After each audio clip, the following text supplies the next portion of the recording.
Praise the lord. దేవుని నామానికి మహిమ కలుగును గాక. ప్రియ సహోదరి సహోదరుడా, మనము దేని వలన రక్షించబడదుము? మనం బలం వలన, మన అతిశయం వలన, ఇతరులు వచ్చి మనం రక్షిస్తారేమని రక్షించబడతామా? కాదు. మనల్ని రక్షించేది ప్రభువైన యేసుక్రీస్తు ఒకడు మాత్రమే.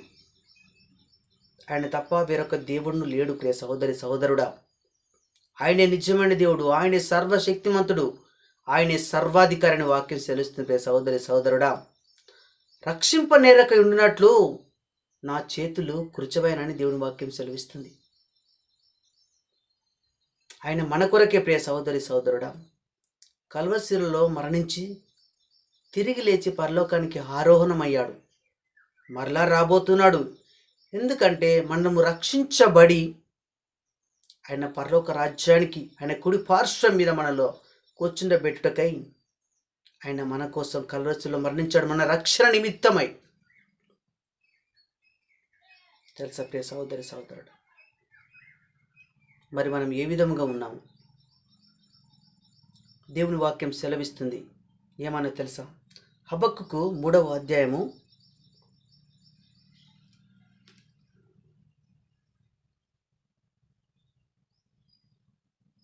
18వ వచనం చూసినట్లయితే, నేను యెహోవా యందు ఆనందించెదను, నా రక్షణకర్తైన నా దేవుని యందు నేను సంతోషించెదను.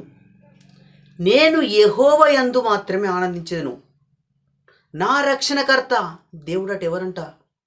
ఆయన రక్షణకర్త అట మనకు. నా రక్షణకర్త అయిన నా దేవుని యందు నేను ఆనందించనని హబక్కుకు చెప్తున్నాడు.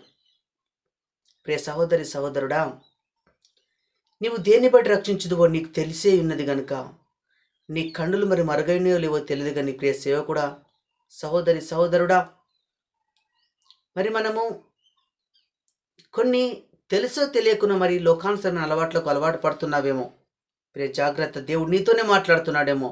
ఈ వాక్యం వింటున్నా. రక్షాబంధనాన్ని, రాఖీ పౌర్ణమి రోజు రాఖీలు కట్టుకుంటున్నావా సహోదరుడా? రాఖీలు కట్టుతున్నావా ప్రియ సహోదరి? దేవుని నమ్ముకున్న నీవు ఇలాంటి పనులు చేయడం దేవునికి విరుద్ధమని నీకు తెలియదా?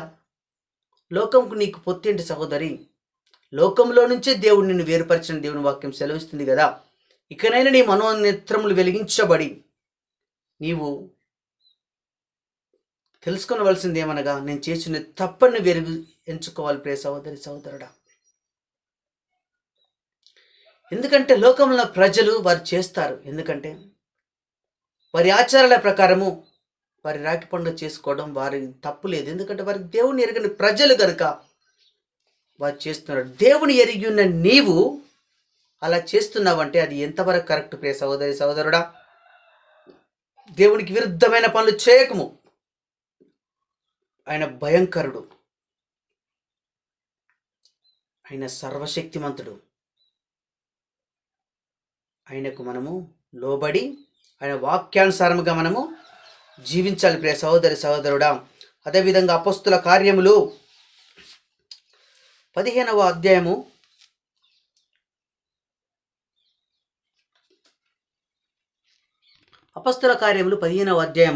11వ వచనం చూసుకున్నట్లయితే, ప్రభువైన యేసు కృప చేత మనము రక్షణ పొందుదుమని నమ్ముచున్నాము కదా. అవునా కదా ప్రియ సహోదరి సహోదరుడా?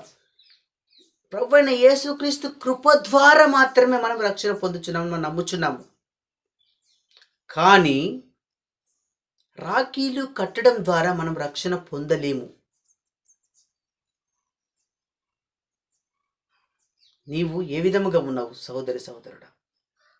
మన దేవుని యందు మనము రక్షణ పొందే విధముగా ఉన్నావా? లోకానుసరమైన వాటిని నమ్మి ఇదే రక్షిస్తుందని నీవు అనుకుంటున్నావా? చాలా తప్పు ప్రియ సహోదరి సహోదరుడా. వాళ్ళ పురాణాల ప్రకారము, వారి గ్రంథాల ప్రకారం వారు చేర్చున్నారు. కానీ నీవు నీ గ్రంథం నీకు ఏం తెలియపరుస్తున్నదో దాన్ని నువ్వు ధ్యానించి చదివి గ్రహించుకొని నీవు వాక్యానుసారంగా జీవించు ప్రియ సహోదరి సహోదరుడా. అప్పుడే దేవుడు నీ ప్రతి పనిని దీవిస్తాడు. 1 తెస్సలోనికీయులకు రాసిన పత్రిక 5వ అధ్యాయము 9వ వచనం చూసుకున్నట్లయితే ప్రియ సహోదరి సహోదరుడా, ఎందుకనగా మన ప్రభు అయిన యేసుక్రీస్తు ద్వారా రక్షణ పొందుటకే దేవుడు మనలను నియమించను గాని ఉగ్రత పాలగుటకు నియమింపలేదు. దేవుడు మనల్ని దేని కొరకు నియమించినట్టు తెలుసా? రక్షణ పొందుటకే మనలను దేవుడు నియమించాడని దేవుని వాక్యం సెలవిస్తుంది.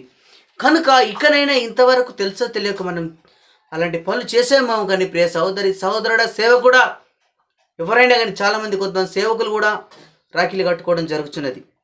దేవునికి విరుద్ధమైన పనులు, లోకానుసరమైన పనులు చేయకూడదు. ఇకనైనా దేవుడు నీతోనే మాట్లాడుతున్నాడని నమ్మి నువ్వు దేవుడు మనల్ని రక్షణ పొందుటకి పిలిచాడని ఎరిగి దేవుని వాక్యానుసారంగా జీవించే విధి విధానంలో నీవు ఉండు ప్రియ సహోదరి సహోదరుడా. దేవుణ్ణి ప్రతి దాన్ని ఇంతవరకు తెలిసిన ప్రతి వాటిని ఆయన జ్ఞాపకంలోనికి తెచ్చుకొనక ఆయన నిన్ను ముందుకు నడిపిస్తాడు.